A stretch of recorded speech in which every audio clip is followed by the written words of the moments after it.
Hello, my friends. We are on lesson 8 of A Guide Through A Course in Miracles. And lesson 8 from the workbook says, My mind is preoccupied with past thoughts. This is another big clue. To me, lesson 7, which, if you recall, says, I see only the past, started bringing everything together. Maybe all the other lessons, nothing I see means anything. I don't understand anything I see. These thoughts do not mean anything. Maybe they didn't make a lot of sense. But now we're starting to get pieces of the puzzle. I see only the past.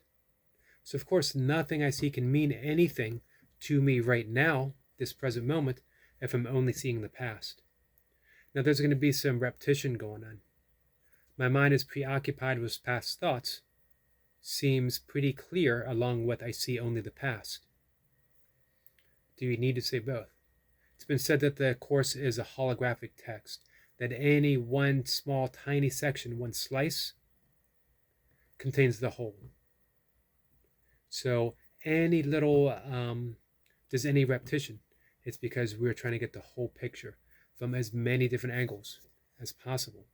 If you get one thing, if you truly go deep with any one lesson, you get the entirety of the Course. That might be possible for some.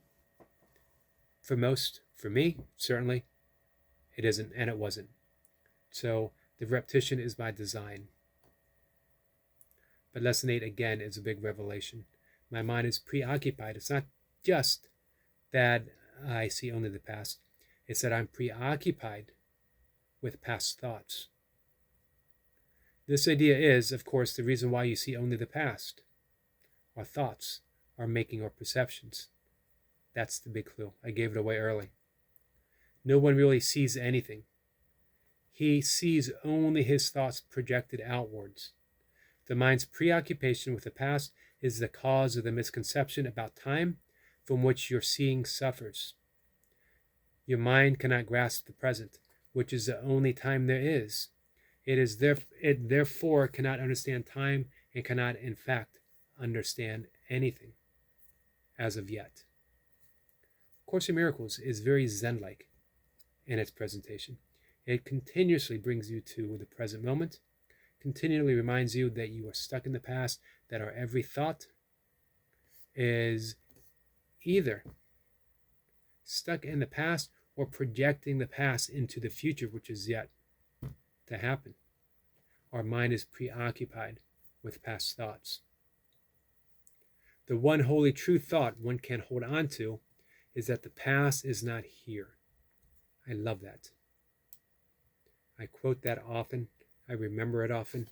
The one holy true thought that one can hold on to about the past is that it's not here. It's the only true thing that we can say about the past. And that is the nature of forgiveness. That's the radical path of forgiveness, where we're saying, in this present moment, that which I think has occurred, that in which my mind is preoccupied with, is not even happening right now. How freeing is that? To think about it at all is to therefore think about illusions. We repeat those two sentences. The one holy true thought one can hold about the past is that it's not here. To think about it at all is to therefore think about illusions. Very few have realized what is actually entitled in this picture, entitled in picturing the past or in anticipating the future. The mind is actually blank when it does this, because it's not really thinking about anything, because the past does not exist, nor does anticipating the future, which does not exist. So the mind is actually blank. The purpose of this exercise for today is to begin to train your mind to recognize when it is not really thinking at all. While thoughtless ideas preoccupy your mind, the truth is blocked. Recognizing that your mind has been merely blank, rather than believing that it is filled with ideas, real ideas, is the first step to opening to a vision. And vision is different than seeing. The exercises for today should be done with eyes closed. This is because you actually cannot see anything. and it is easier to recognize that no matter how vividly you may picture a thought, you are not seeing anything. With as little investment as possible, search your mind for the usual minute or so, merely noting the thoughts you find there. Name each one by the central figure or theme it contains, and pass on to the next. Introduce the practice by saying, I seem to be thinking about this cup. I seem to be thinking about this bottle. I seem to be thinking about this desk. Whatever it is that you seem to be thinking of.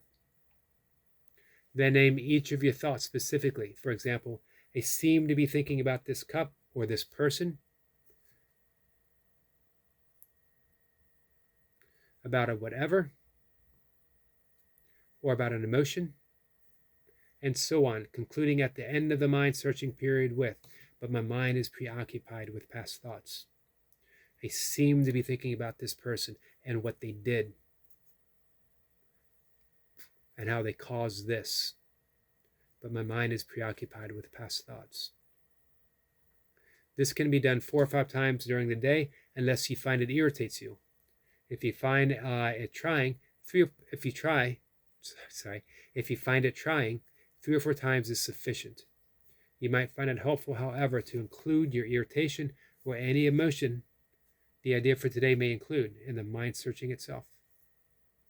That is lesson 8. We're cruising through it, guys. Some of my explanations might be helpful and some might not be.